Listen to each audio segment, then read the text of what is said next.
Assalamualaikum warahmatullahi wabarakatuh.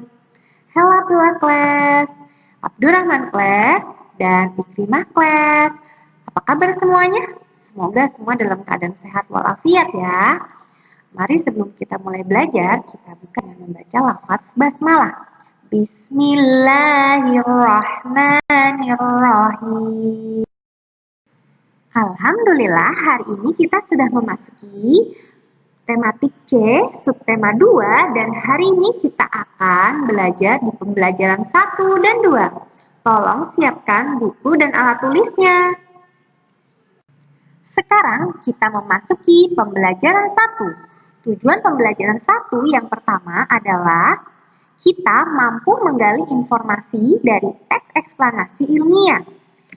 Dan yang kedua adalah kita mampu menjelaskan pengaruh televisi terhadap perubahan sosial budaya. Materi yang pertama kita bahas pada pembelajaran 1 kita kali ini yaitu tentang menggali informasi dari teks eksplanasi ilmiah. Pada pertemuan sebelumnya, kita sudah sama-sama belajar dan mencari tahu bagaimana menentukan teks eksplanasi ilmiah. Dan sekarang kami akan mengingatkan kembali. Siapa yang masih ingat teks eksplanasi ilmiah itu apa? Teks eksplanasi ilmiah adalah teks yang berisi penjelasan mengenai suatu proses yang berkaitan dengan sains atau ilmu pengetahuan alam. Pada buku paket kalian halaman 39 terdapat sebuah wacana yang berjudul Penemuan Marconi yang Mengubah Dunia. Kalian dapat membacanya, kemudian kalian dapat mengingat-ingat kembali bagaimana menentukan teks eksplanasi ilmiah. Materi selanjutnya yaitu tentang menjelaskan pengaruh televisi terhadap perubahan sosial budaya. Televisi pertama kali ditemukan oleh John Logie Baird pada tahun 1923. Televisi merupakan salah satu penemuan yang membawa perubahan terhadap kehidupan masyarakat. Sebelum adanya televisi, masyarakat memperoleh informasi hanya dari radio ataupun dari koran. Informasi yang diperoleh pun pada saat itu terbatas, karena tidak dapat melihat wujud sesungguhnya. Setelah adanya televisi, masyarakat memperoleh informasi dengan lengkap. Tidak hanya berita, namun juga masyarakat dapat menyaksikan hiburan melalui televisi. Jika dilihat dari perkembangannya, selain membawa dampak positif, televisi juga membawa dampak negatif bagi kehidupan masyarakat. Sekarang kita sama-sama mencari tahu apa saja dampak negatif maupun dampak positif dari televisi. Pada buku paket kalian, halaman 41, terdapat sebuah diagram seperti ini ya, atau sebuah peta konsep. Kalian dapat menuliskan apa saja dampak positif dan dampak negatif dalam bidang pendidikan. Kalian dapat menulisnya di buku paket kalian. Materi selanjutnya yaitu tentang rangkaian listrik paralel. Pada subtema 1, kita sama-sama sudah belajar tentang rangkaian listrik paralel dan rangkaian listrik seri. Masih ingat kalian apa sih rangkaian listrik paralel itu? Rangkaian listrik paralel adalah rangkaian yang disusun secara berderet atau dapat dibuat secara bercabang. Berikut ini adalah gambar dari rangkaian paralel dan rangkaian seri. Kalian masih ingat dengan gambar ini? Tentunya kalian sekarang sudah dapat membedakan antara rangkaian seri dan rangkaian paralel. Sekarang kita akan mengingat kembali tentang rangkaian listrik paralel. Yang pertama yaitu tentang kekurangan dari rangkaian listrik paralel. Kekurangannya yaitu memerlukan lebih banyak kabel. Karena dia dibuat secara bercabang sehingga memerlukan lebih banyak kabel. dan juga memerlukan lebih banyak biaya karena pada rangkaian ini memerlukan banyak kabel dan juga membutuhkan lampu yang cukup banyak juga. Selain kekurangannya, ada juga kelebihannya, yaitu jika salah satu komponen dicabut atau rusak, maka komponen lain tetap berfungsi.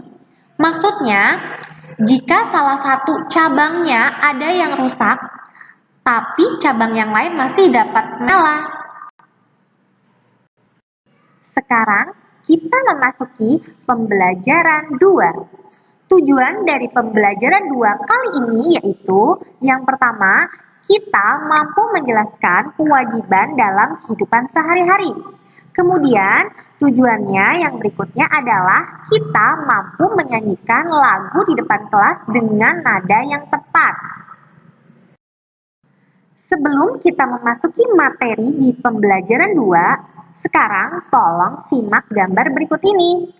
Siapa yang tahu gambar apakah ini?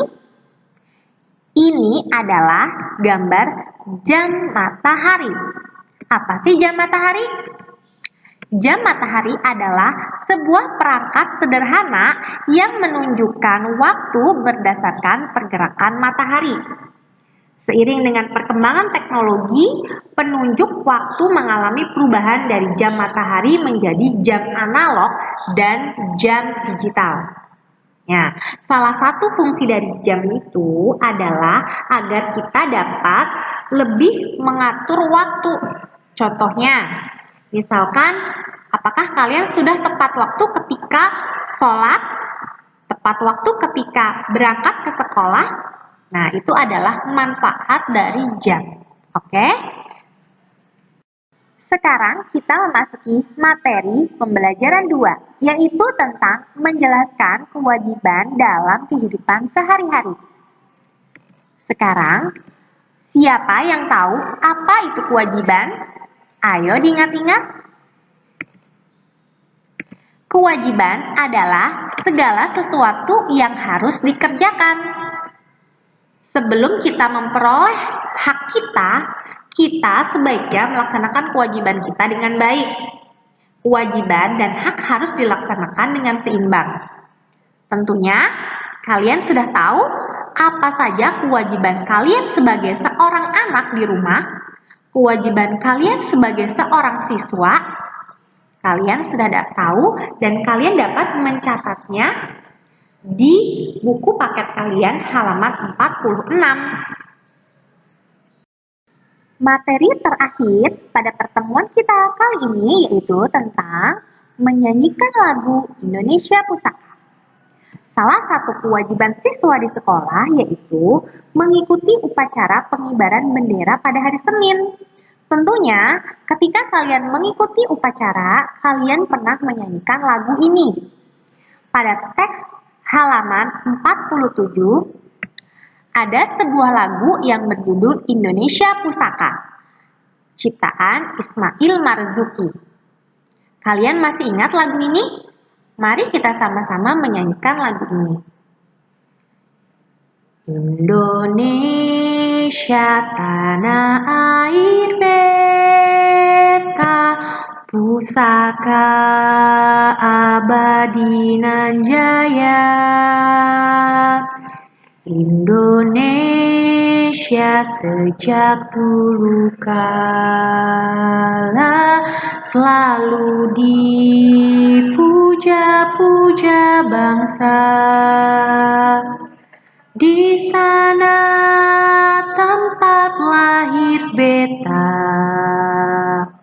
dibuai dibesarkan bunda,